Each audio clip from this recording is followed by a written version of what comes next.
Welcome to Week in One, the show that helps you catch up with the top news stories and interviews featured on ENCA over the past 7 days. I'm Heidi Giokos.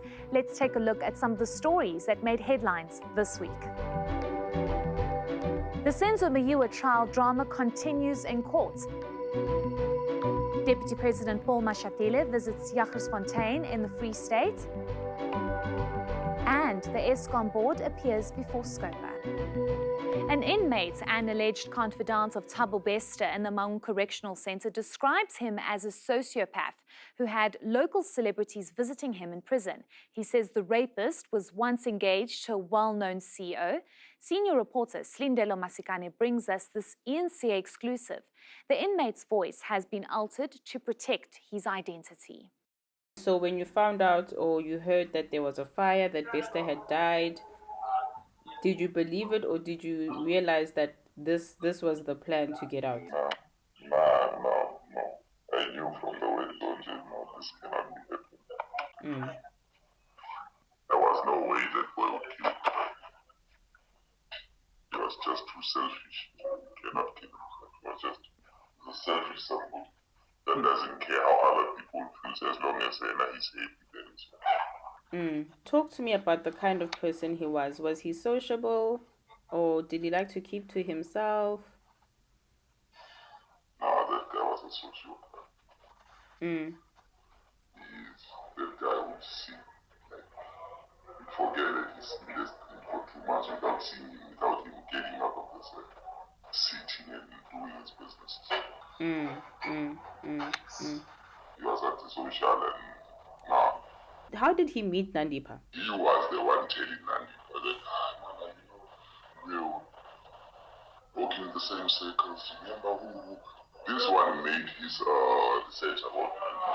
He did not just go to Nandipa and sense he had social media platforms or whatever. No. He was just using Nandipa. So how often then did Nandipa come to visit him? Nandipa was coming almost every month. If maybe she doesn't come this month, the following month she's here. Was she interested in doing business or in a relationship? The business side of it. The business. So what kind of businesses were they running? Then the one of aesthetics, and then actually the business started booming after COVID. Just when COVID came in. That's when they started being busy, and then even the Adam property thing started now, starting in 2020. Yeah, in 2020. Whatever Nati's game said, Nati's talking the truth, nothing but the truth. Yes, Nati's talking the truth. Nati was fighting for his stuff, and the minute he realized, no, this is Thabo Bester, that's when. And the family knew there's an auntie. I don't know her name, I can't remember her name. That auntie from the word go, she was against all this and she was chased from Johannesburg, like a hobo. Do you know anything about the father, Nandipa's father? Father was Nandipa's father. Yeah, you don't know anything about his involvement in the escape? No, I don't know anything, but there was a family day that the family was here. Nandipa's family was here, the father, the mother, and Do you remember which year that was? I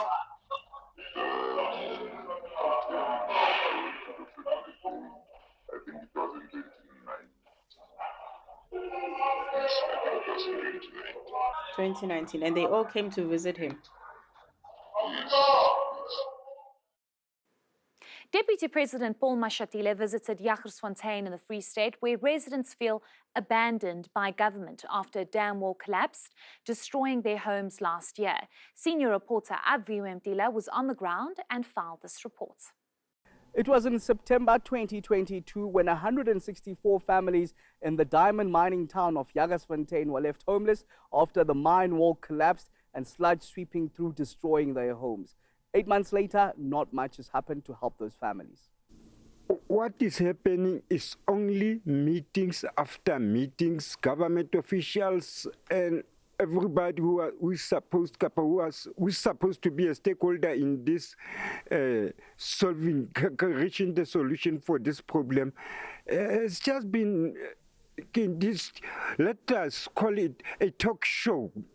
The Deputy President is in town, flanked by the Free State Premier, engaging the mining bosses and other stakeholders with a promise to rebuild these houses in months to come. The mine has agreed that they will rebuild houses for the people. So this is a sample. We met with them this morning. They've made that commitment that they are going to assist because this is a disaster emanating from their dam. We have a problem with the toxicity, the report that we received. It would have been very irresponsible of us to go and build houses in an area that is toxic. Okay, and then timelines-wise, when are we then getting the buildings up for all the people here? You can come after 6 months and see what we would have done. The attorneys representing the 164 families are not happy. A lot was said here about working with JD, the mine. But what government needs to recognize, we need to understand, what is government's role here? JD, under their watch, this disaster happened. They are liable for this. They must make good on it. They were clearly negligent in allowing this incident to occur. What is government's role here? They need to hold these people accountable. The issue about the Jagersfontein disaster was an afterthought. What he also says is that he needs to emphasize the issue of people moving back into houses. And we say he should not do that simply because we have not been able to determine the toxicity of the land on which this sludge went through. Business too was part of the engagements that also looked at creating jobs for the 96% of the population that's unemployed here. Aviwem Tila, Jagersfontein in the Free State. While government prepares to appeal the court ruling that exempts schools, hospitals, clinics and police stations from rolling blackouts, the Western Cape government is spending 80 million rand on installing solar panels at 15 hospitals in the province. ENC's Nobesuthu Hejana reports. These aren't just carports, they are also generating electricity. Each solar panel produces up to 445 kilowatt, and at their peak can generate 663 kilowatt, with inverters that are projected to generate over 1 megawatt of power every year. The Department of Infrastructure installed solar PV panels on the parking area, serving a specific area on the Karl Bremer campus area, which accommodates the Department of Health officials who are not directly involved with the hospital. Ultimately, it generates specific electricity for the precinct, but for the grid itself. The Western Cape Health Department says it's been forced to spend more money on solar panel projects because of the uncertainty around the continued rolling blackouts. In the last budget year, we spent about 100 million rands for the diesel. So in this budget here, a commitment I made this year, the commitment I made was about at least all our primary healthcare clinics, 121 in rural areas, needs to have inverters. And then for the hospitals, 15 of those out of 55, 15 of those to have solar panels, in addition to the generators. Plans are in place for the province to go fully green. The Infrastructure Department is working with the Education Department to construct a 320 kilowatt solar energy parking structure at a school, while officials also plan to install solar geysers at social housing developments. Nobesuthu Ejana, Cape Town. Stay tuned to Week in One. After the break, we feature some of the big interviews by anchors this week.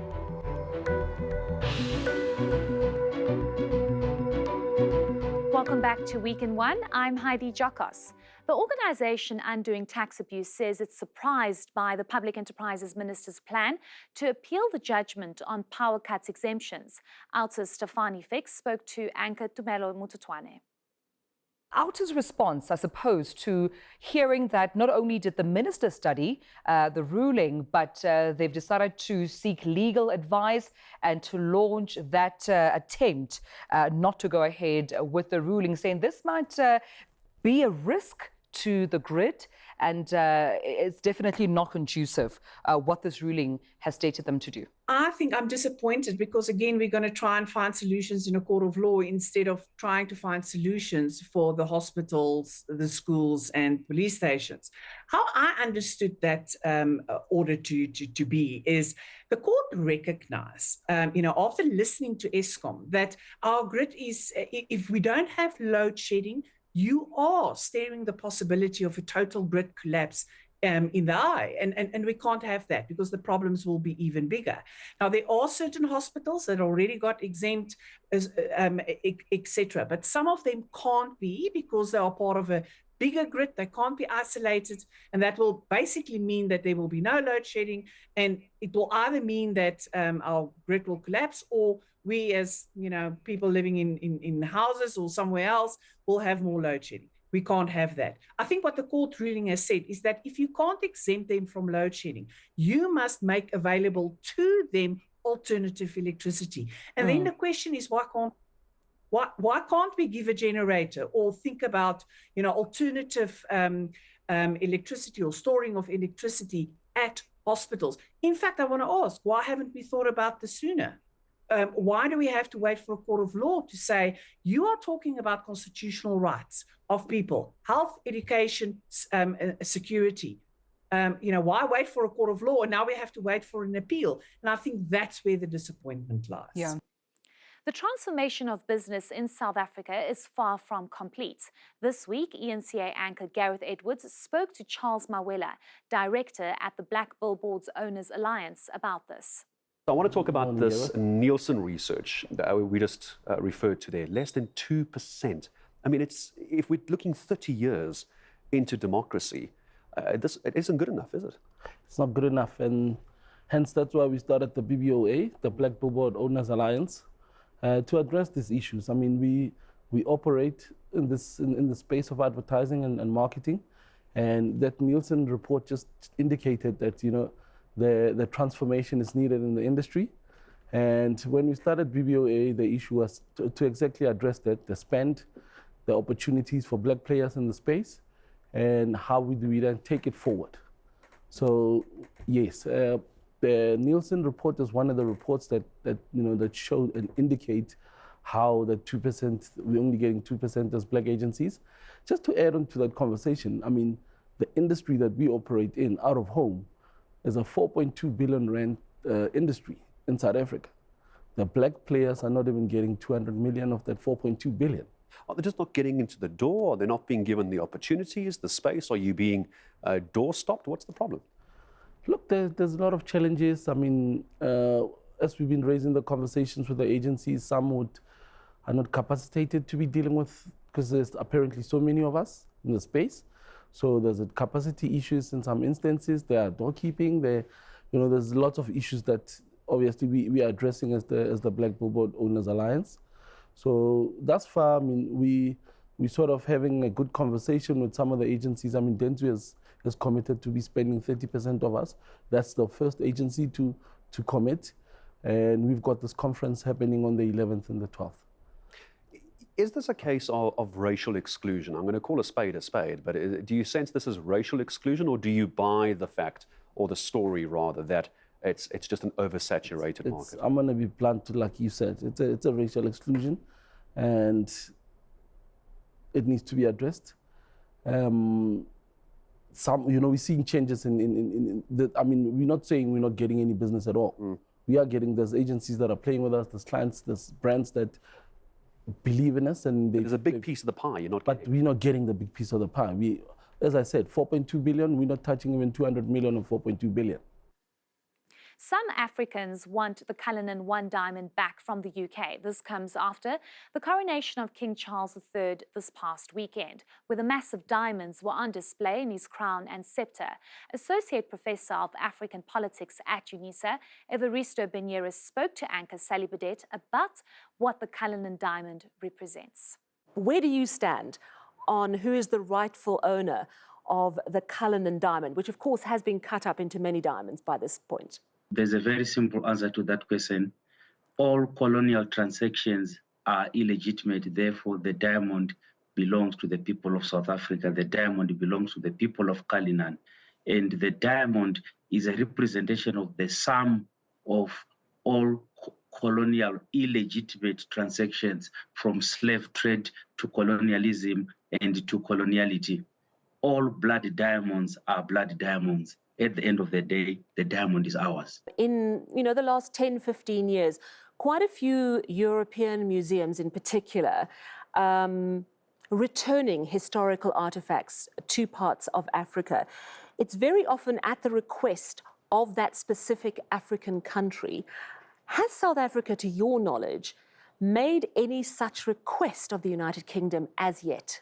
Not that I know of, but what we expect as Africans is that the calls for the acknowledgement of colonial harms must not be left to individual countries, but at least must be addressed at regional bloc level, such as the SADC level, the East African Community, or the ECOWAS region. But the most efficacious organization in making this call is the African Union. It is funded by the very people that we expect to acknowledge and to reparate. So this is left to individual citizens, civic society organizations, and some journalists and researchers that are doing a very good job of calling the British monarch to account for its colonial past. It is with a heavy heart that we watched Prince Charles putting our diamond on his crown.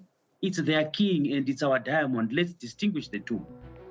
Stay tuned to Week in One. Coming up, more top stories done by reporters this week.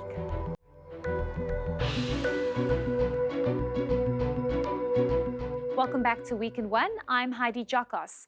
Build One SA leader Mmusi Maimane has launched a petition to challenge Public Enterprises Minister Pravin Gordhan. That's after Gordhan decided to challenge the court ruling that hospitals, clinics, police stations and schools should be exempt from rolling blackouts. I was on the ground this week and compiled this report. Joburg residents are at breaking points. If rolling blackouts aren't enough to deal with, the power frequently fails to come back on, making it nearly impossible to plan. It's also been difficult for businesses to stay afloat. It's disastrous. I don't know what else I could say about it. Power goes off when it's supposed to. And then when it's time for it to come back and we all are ready, and you've made time for the 2.5-hour slot or the 4-hour slot. And then it doesn't come back and, food is going to waste. City Power says it's battling to keep afloat. It says its infrastructure wasn't meant to be switched on and off. City Power, we're in a critical state. Our network, our infrastructure is really bearing the brunt of the higher stages of load shedding. This started last year, if you remember, when we basically went to even stage 6 at some point, but always fluctuating between stage 4 and stage 6. So we're not really coping as City Power. Our infrastructure is really caving in terms of responding to the needs of our residents around electricity. We are losing a lot of equipment, infrastructure, maintenance that we're supposed to basically be doing is not easily happening because of the very same stages of load shedding. The material that we need for us to basically attend to outages is also basically running out, and we have basically communicated that to say we're really not keeping up with the demand. Meanwhile, Build One South Africa will head to the Constitutional Court should Public Enterprises Minister Pravin Gordhan move ahead with his plan of appealing the High Court's exemption ruling. Despite petitions and efforts by City Power to turn the lights on, South Africans are still subjected to the worst kind of rolling blackouts, the kind that never seems to end. It's expected to be a cold and dark winter. Heidi Giokos in Soweto. While Stage 6 rolling blackouts continue to plunge us into darkness, Parliament's Standing Committee on Public Accounts wanted the Eskom board to enlighten it about the serious allegations made by former CEO Andre de Ruyter. In an interview with ENCA earlier this year, de Ruyter revealed the alleged extent of rot at Eskom, citing wide-scale corruption, malpractice and sabotage. Reporter Aisha Ismail was in Parliament and filed this report. Members of SCOPA wanted to know from the Eskom board chair whether he was aware that former CEO Andre de Ruyter had hired a private company to investigate the extent of crime at Eskom. This included the existence of cartels and the theft of coal and diesel. Makwana said he wasn't aware and didn't have sight of the report. If SAPS and the Hawks had done their work effectively and efficiently, we wouldn't be meeting here as a committee today. I can discuss that maybe in broader details when I get to the cross questions.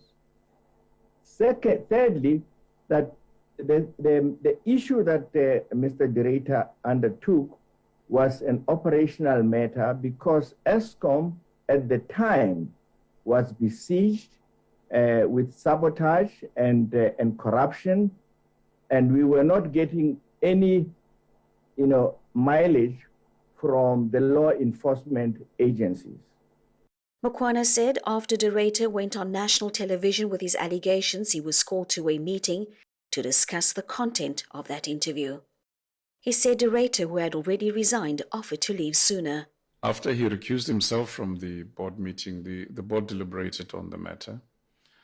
And the board came to the conclusion that some of the utterances he made brought the company into disrepute and therefore resolved to agree to the variation of his notice period to 28 February 2023. He was let go immediately. And instead of dealing with the report of the private investigation, the Eskom board has decided to set up its own independent legal panel led by senior counsel to conduct investigations. This is in addition to the internal state capture task team. But it seems some progress is being made with more than 50 illegal coal yards and dump sites identified since the beginning of this year. There is certainly an indication of an organized element that exists, and as indicated and alluded to by my previous colleagues, certainly does involve involvement of internal resources, Eskom employees and contractors, as well as external parties. For this reason, Chair, specific cases have been escalated to the Organized Crime Unit of the SAPS, and to date, Chair, we have 44 arrests that have been affected. We have reported since April last year 83 cases to the DPCI, of which 76 arrests were effected. There are 12 organized crime cases of various nature that have been referred to the Asset Forfeiture Unit as well as SARS for further probing, and at least 5 criminal kingpins have been identified. With more questions than answers, Scopa wants the Eskom board back as early as next week. Aisha Ismail, Cape Town. The Senzo Meyiwa murder trial has resumed with the cross-examination of witness Mthokozisi Twala. Meyiwa's childhood friend again locked horns with the defense lawyer, Charles Mnisi, about whether the intruder on the night of the murder had a Zulu or Sotho accent. Reporter Muluko Moloto was in court. Both Mthokozisi Twala and Zandi Khumalo were among 5 other adults who were present in the Khumalo house on the night Senzo Meyiwa was killed. Mthokozisi Twala has already told the court that Meyiwa was the first one to jump onto the gunman who had intruded into the house. But Advocate Charles Mnisi, defense lawyer for accused number 3, Mthobisi Mncube, said when called to testify, Zandi Khumalo will tell a different story. She would basically say that there's a suspect who came into the house and he was wielding a firearm in the sitting room where you were seated. Then Longwe jumped towards that suspect and pushed him aside.